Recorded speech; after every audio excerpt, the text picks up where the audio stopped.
Allez, les 5 images du jour. Hier soir, sur C8, carton pour le documentaire événement Jordan Bardella. Incroyable. Gabriel Attal avait fait 491 000 téléspectateurs. Jordan Bardella fait plus du double, avec plus d'1 million de téléspectateurs sur C8. Un énorme carton pour Jordan Bardella et pour un documentaire. C'est le documentaire qui a le mieux marché, je crois, cette année.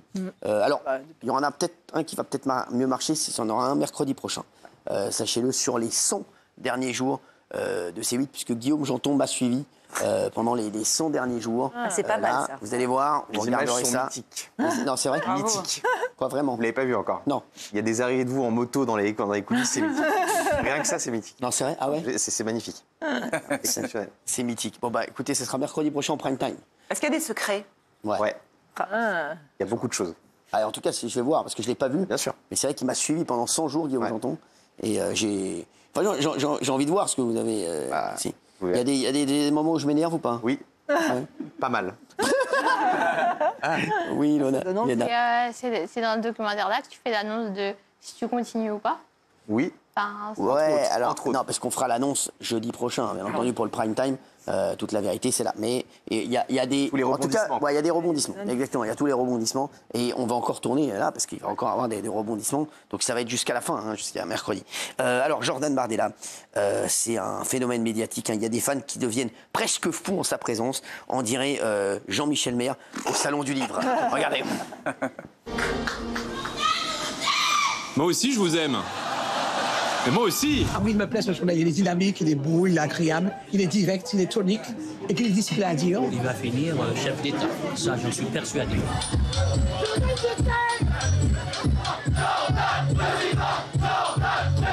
Vive la jeunesse française, vive la République et vive la France.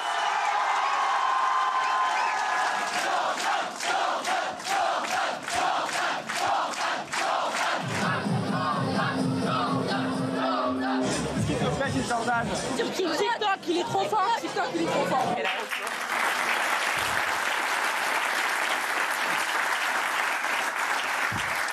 Il y a aussi un extrait, c'est mon extrait préféré, moi, du doc. Quand il y a une journaliste de quotidien qui tente de le presser pour l'interviewer, et là, elle s'est mangé un tacle force 8. Regardez. Vous avez dit quoi? D'abord, j'ai déjà essayé de sortir le micro de la chemise. Je peux vous suivre sinon physiquement. Le problème, c'est de laisser rentrer une émission qui est présentée par un journaliste qui fait des quenelles. Moi, ça me dérange un peu, ouais. Pas ça terrible, quoi. C'est ma partie républicain, vous savez. C'est bon? Ouais, je sais pas. Merci.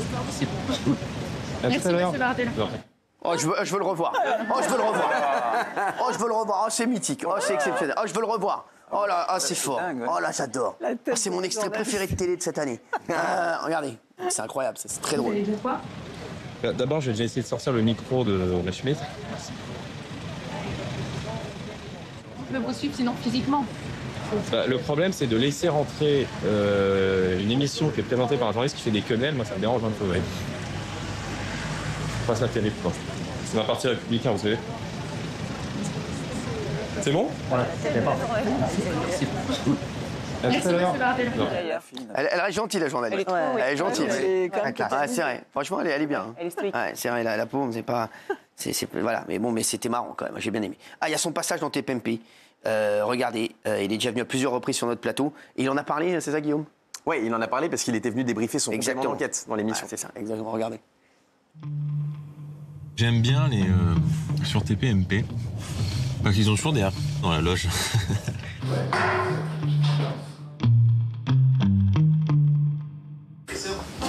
Qu'est-ce qu'elle a raconté à Marcano encore? Non, tu me donnes ça dans une émission et a priori, je m'en sors pas trop mal. Voilà, alors, on va en mettre à tout le monde maintenant, c'est sûr. Il a parlé de sa relation avec Marine également, regardez. Comment vous travaillez ensemble Très bien. Ça marche. Mais en fait, les gens pensent qu'on a une méthode hyper organisée, mais on travaille naturellement. Ça fait déjà quand même un certain nombre d'années, donc voilà, on essaie de se partager les rôles, notamment dans les meetings comme ça où on prend la parole l'un après l'autre. Ma relation avec Marine, c'est très difficile d'en parler parce qu'elle est ni amicale ni professionnelle. Elle est très politique, mais en fait, elle est un peu tout ça à la fois. C'est une relation d'une très grande confiance. Elle compte beaucoup pour moi. Je sais ce que je lui dois et si j'en suis là où j'en suis aujourd'hui, c'est en grande partie grâce à elle.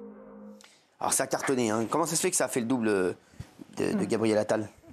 Je pense qu'il y a un phénomène autour de Jordan Bardella. Je pense que c'est une promesse en soi. Et ce qui est fou, et on l'a vu avec le clash avec la journaliste que vous avez diffusé hier, c'est qu'il y a un décalage entre le traitement de certains médias qui le traitent extrêmement mal, comme Quotidien d'ailleurs, qui ne veulent même pas en parler, et l'audience d'hier qui montre quand même une popularité énorme de Jordan Bardella. Et pour info, il y a toute une partie de la presse qui n'a pas voulu parler du documentaire, notamment par exemple le Parisien. On leur a envoyé le documentaire, ils ont dit non, on ne va pas en parler, parce que c'était pas un documentaire qui le défonçait. Et ça, c'est fou.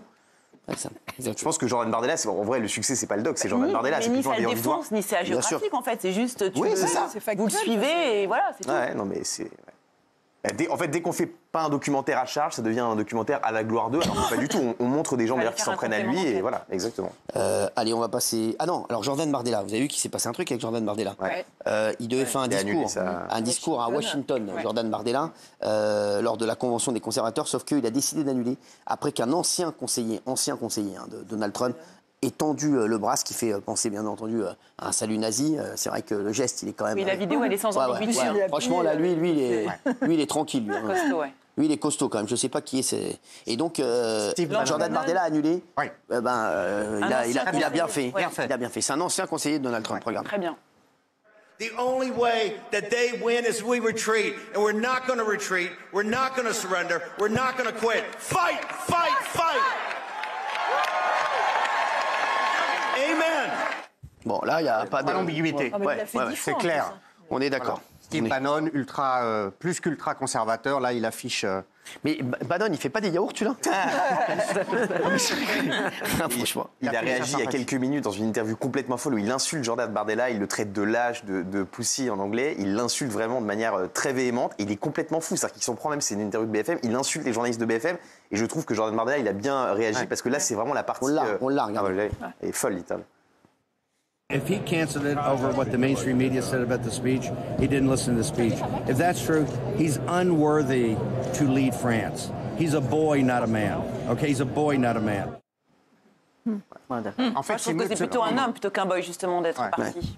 C'est mieux de se prendre des insultes de Bannon maintenant que de traîner après, pendant des années, le fait d'avoir fait un discours alors qu'il savait qu'un salut nazi avait été fait. Donc, politiquement, rien à dire.